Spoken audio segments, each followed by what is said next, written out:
Individual Learning Agreement. Nakasulat dito ang iyong learning goal o mga learning competencies na nais mong aralin o matutunan.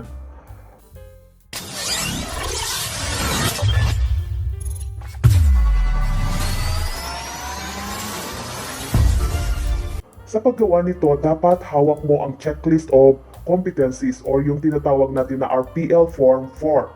Lahat ng competencies na nilagyan mo ng check sa column C or yung gusto kong matutunan kung paano ito gawin. Dito ka na unang pumili ng nais mong aralin at isulat sa unang column ng ILA or Individual Learning Agreement. Ito ang RPL Form 4 or Checklist of Competencies. Halimbawa, napili mo sa Learning Strand number 1, Communication Skills in Filipino, na ilalarawan ang mga elemento ng kwento, tagpuan, tauhan, banghay, pangyayari, etc. Kunin mo na ang competency na yan, then isusulat mo siya sa unang column ng iyong Individual Learning Agreement. Okay, pagkatapos, aalamin mo naman ngayon kung ano ang mga learning activities and strategies na maaari mong gamitin upang matutunan ang goal na iyong isinet. Ito yung mga pamamaraan sa pagkatuto. Maaari mong ilagay dito ang read and understand module about the topic.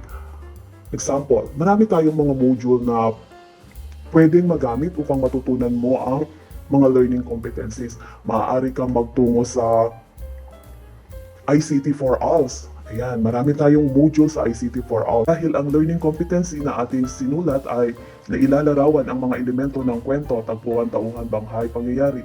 Ito yung ating piniling module, mga kwento sa likod ng akda at pelikula. Kung makikita mo, ito yung maaari mong matutunan sa module na ito. Natutukoy o nailalarawan ang mga elemento ng kwento, tauhan, tagpuan at banghay. Kaya kung titingnan natin, ang module na ito ay akmang-akma sa goal na ating isinet para iyong matutunan. Ako naman tayo sa timeline or kailan mo ito gustong matutuhan. Ayan, date kung kailan mo siya pag-aaralan. Halimbawa, inilagay natin dito September 5 to September 9, 2022. Okay, isang linggo yan. Sa buong isang linggo yan, kailangan mapag-aralan mo ang goal na iyong isinet. Okay, pagkatapos ng iyong itinakdang panahon or yung timeline kung kailan mo gustong matutunan ang goal na ito, magkakaroon ka naman ng review of learning goals. Susuriin mo ang iyong sarili kung natutunan mo ba or natapos mo ba ang module na kailangan mong sagutin or yung mga learning activities and strategies na iyong sinabi o isinulat. Pwede mong ilagay lang dyan check kung natutunan mo, natapos mo, nasagutan mo lahat yung module, lagyan mo ng check ang achieve or nakamtan. Or kung hindi naman, siyempre, lalagyan mo ng check yung not achieve. Then set another time para pag-aralan mo yung module na ito. Pero wag naman laging not achieve kasi baka mamaya maubos na yung isang taon natin and hindi mo pa napapag-aralan yung mga learning goals or yung mga competencies na kailangan mo matutunan sayang ang taon. Ayan, then susulat mo rin yung date of review. Kailan mo sinuri ang iyong sarili. Or i-review rin ito ng iyong ALS teacher. And he will give you an advice. Okay? Okay, ito na ang ating unang entry sa ILA or Individual Learning Agreement. Dahil gumamit tayo ng module, kailangan din natin i-record ang ginamit nating module sa Assessment Form 2 or yung tinatawag na Record of Module Use Form. Okay? Ang title ng ating module na ginamit ay Mga Kwento sa Likod ng May Akda at Pelikula. Ayan. Isusulat natin ang title ng module na ginamit. Then, anong learning strand ba ito? Okay. Ang module na ito ay nasa learning strand number 1. Learning strand number 1, Communication Skills in Filipino. Kaya ilalagay mo dito yung learning strand number 1. Okay? And then, yung date, kung yung sa timeline na ginawa mo doon sa Individual Learning Agreement, ayan yung timeline. Papag-aralan mo siya mula September 5 hanggang September 9. Okay, yun na rin ang isusulat mo sa Record of Module Use. Date started, September 5, okay? And date finished, September 9. Ayan. Laging magkasama ang Individual Learning Agreement at record of module use, Assessment Form 1 and Assessment Form 2. Lahat ng ginamit mong module para matutunan mo yung goal sa Individual Learning Agreement, isusulat mo siya dito sa Assessment Form 2, yung record of module use. Okay? Then, usually, yung mga module, meron yan pre-test.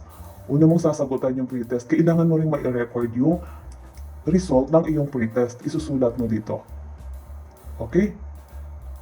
Ayan, tingnan natin ang pre-test sa module na ito. Ayan. Ayan, yung bahaging subukin, ito yung pinaka-pre-test ng module. Ito yung pinakaunang bagay na kailangan mong sagutin. And yung score mo rito, dapat ma-record mo siya sa score ng pre-test. Ayan, tingnan natin. Piliin ang letra ng tamang sagot, isulat ang sagot sa iyong sagotang papel. Ayan, kung titingnan mo hanggang ilang items ba siya? Hanggang 15 items ang pre-test. Okay? Ang pre-test natin ay mayroong 15 items. Kung halimbawa nakuha mo is 2 or 5, 10, okay lang yon kasi nga pre-test yan. Ayan, i-record mo ang iyong score sa record of module use.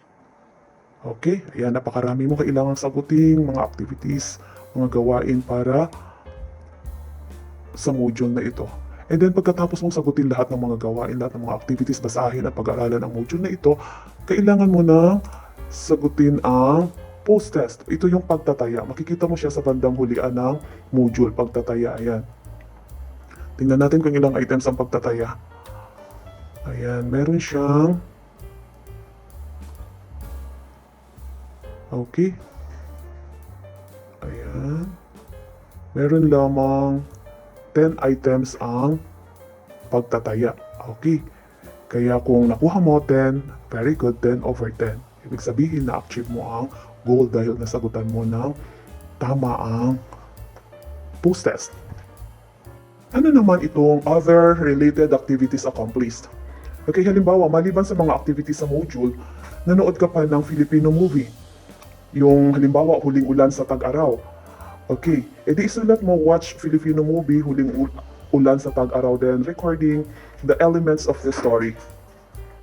Class, sa pagsagot ng forms na ito, maaari kang gumamit ng mother tongue or yung yung nakasanayan mong salita, Filipino or English.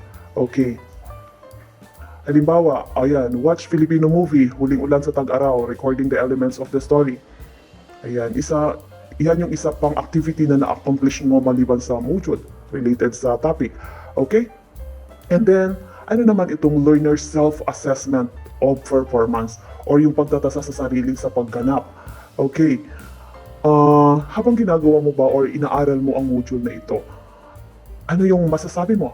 Halimbawa, nasiyahan ako at lubos kong natutunan ang module na ito. Or pwede na rin namang mahirap pero natutunan ko ang module na ito. Ayan. Kung ano yung iyong pagtatasa sa iyong sarili, isusulat mo lang sa part na yan. Okay, and then the next is ALS Teacher's Assessment or pagtatasa ng guro. Ayan. Pwedeng lagyan lang ni teacher yan. Depende dun sa mga evidence na meron ka kung mastered or not mastered. Then, ALS Teacher's Remark. Yan. Okay, kay teacher na yan yung dalawang huling column na yan. Ayan. Ganyan lang kadaling sagutan ang record of module use. Lagi siyang naka-angkla doon sa inyong individual learning agreement. Okay? Pero dahil kailangan nating unahin ang life skill curriculum, ito na muna ang una nating gagawa ng individual learning agreement. Okay, huwag kalimutang isulat syempre ang pangalan, level, junior high school, community learning center, di para elementary school, and the name of your teacher. Okay? Saan naman natin kukunin ngayon ang learning goals? Di ba sabi natin kanina, dapat ang learning goals ay nakukuha sa checklist of competencies. Pero ngayon, ang gagawin nating learning goals ay ang objective mismo ng module na ito. Ayan. Yung objective, ito na mismo yung isusulat natin sa ating learning goals. Actually, ang mga objective na ito ay matatagpuan din sa checklist of competencies. Usually, nasa learning strand number 4 ito. Life and career skills. Ayan na ang ating magiging objective. Okay, ano naman yung ating magiging learning strategies or yung mga pamamaraan sa pagkatuto?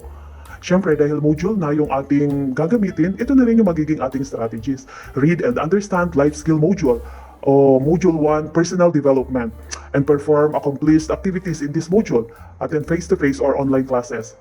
Okay?